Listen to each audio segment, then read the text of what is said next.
So let's talk about some of the wildcard capabilities. So I've already exported all of the notes for the drawing that you see here. And the wildcard capabilities kind of allows us to be a little bit more specific about things that we're interested in.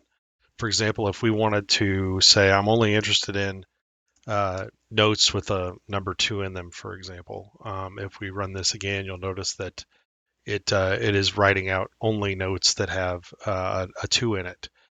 If we could also subfilter that. So let's say that we wanted to let's do notes that have two and have ultra in them also.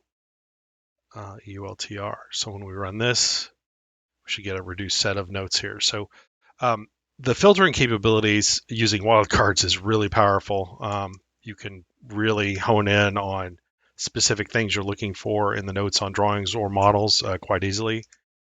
So, like for example, just the ability to go in and say, I'm looking for any notes that contain the word or partial of the words SUR for surface, maybe.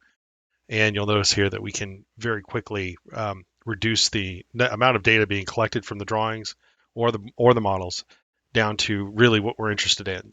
This happens quite often when we're dealing with customers that have hundreds of drawings that they're trying to identify where a specific note is in the entire drawing stack without having to go through drawing by drawing to identify specific models. So quite handy functionality.